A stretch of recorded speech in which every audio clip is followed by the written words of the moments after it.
बताना चाहिए जो अंग्रेजी मुसल्लत कर रहे हैं, अंग्रेजी as a sort of language हमें आनी चाहिए कि हमने इंटरनेशनल कम्युनिटी से खिताब करना है। ये उसी तरीके से इंपॉर्टेंट है जिस तरह आपके लिए वॉशरूम जाना इंपॉर्टेंट है, उसके बगैर आप रह नहीं सकते, तो अंग्रेजी के बगैर आप पर्चा पास नहीं कर सकते, इसकी यही हैसियत है। तो पहला तकरीब हल्फबरदारी में जब हमने ख़वातीन से कहा कि आप लोगों को इजाज़त है आने की, तो साथ ही उनके वालिदैन को भी इन्विटेशन लेटर भेजा था।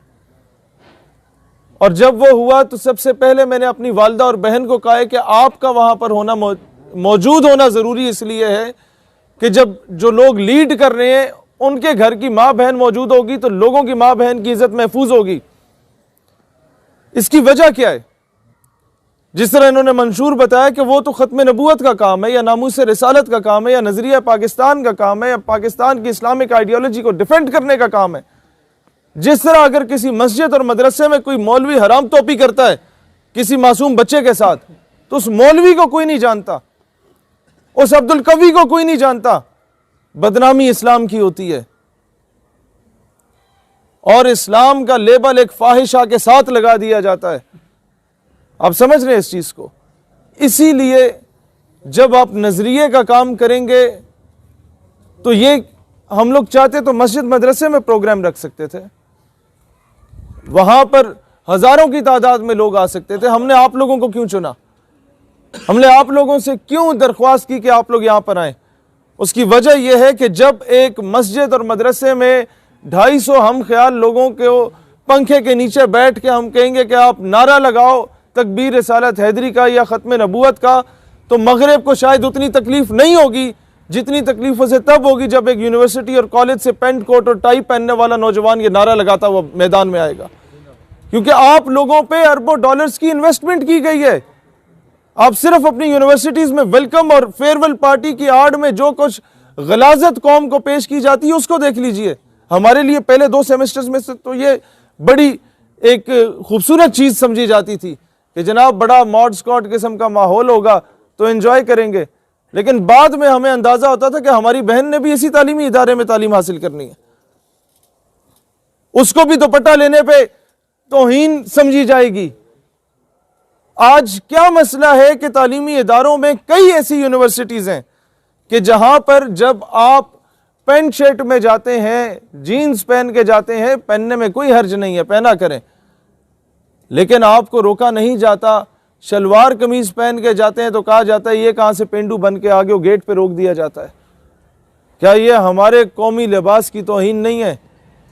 फिर आप ये देखें कि बड़े बड़े OA लेवल्स के स्कूल्स, जहां पर 2006 में 6ठी क्लास में मैं था, तो उस वक़्त रूट स्कूल में मैंने 1 साल के लिए पढ़ा, तो सिवाय उर्दू के लेक्चर के बाकी जो भी लेक्चर्स होते थे जिस सब्जेक्ट के, आप उर्दू का एक लफ्ज बोलते थे ना गलती से तो आपको 2006 में 10 रुपए का फाइन हुआ करता था।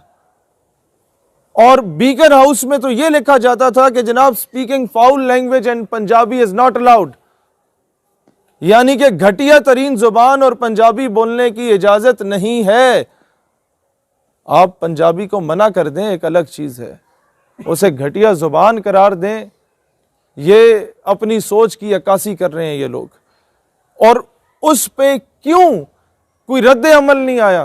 क्योंकि हमारे पास काउंटर नैरेटिव नहीं होता था, हमारे पास बोलने वाली कोई आवाज नहीं होती थी।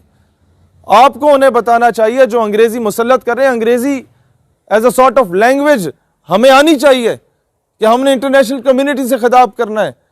ये उसी तरीके से इंपॉर्टेंट है जिस तरह आपके लिए वॉशरूम जाना इंपॉर्टेंट है, उसके बगैर आप रह नहीं सकते, तो अंग्रेजी के बगैर आप पर्चा पास नहीं कर सकते, इसकी यही हैसियत है। लेकिन आप ये देखें कि जब पंजाबी की तौहीन हो और आपसे कहा जाए कि जनाब ये अंग्रेजी बोलें हमारे साथ पाकिस्तान में रहते हुए, तो आपके पास जवाब कम अज कम होना चाहिए कि मैं अगर गल कर रहे हैं तो बाबा बुले शाह दी जुबान इस गल कर रहे हैं, मैं अगर तुहाडे नाल महवे गुफ्तगू हाँ तो सुल्तान बाहू दी जुबान इस महवे गुफ्तगू हाँ, मैं अगर तुहाडे नाल महवे गुफ्तगू हाँ तो मियाँ मोहम्मद बख्श दी जुबान इस महवे गुफ्तगू है, तुसी केड़े प्यो दी जुबान इस महवे गुफ्तगू हो। अगर पश्तो में बात की जाए तो ये अब्दुल रहमान बाबा रहमतुल्लाह अलैह की जुबान है, ये खुशहाल खान खटक रहमतुल्लाह अलैह की जुबान है, जिन्होंने सारी जिंदगी हुर्रियत के लिए गुजारी। अंग्रेजों से आज़ादी के लिए गुजारी। और रहमान बाबा का जब मैंने मज़ार देखा पेशावर में, मैंने कहा इनकी हिस्ट्री क्या है, तो कहते हैं बड़े जागीरदारों के बच्चे थे। मैंने कहा इनके बाप दादा की कब्र किधर है, तो कहीं पर मुझे नजर नहीं आई। और कहते हैं इन्होंने खुद जिंदगी फकीरी में गुजारी। मैंने कहा इतना बड़ा मज़ार कैसे? जब मैंने शायरी पढ़ी तो मुझे अंदाजा हुआ कि उनकी पश्तों की 95% शायरी रसूलुल्लाह पर लिखी गई थी। तब अंदाजा हुआ कि जनाब दुनिया की तमाम तर इज्जत रसूलुल्लाह अलैहिस्सलातु वस्सलाम के सदके और तोफैल में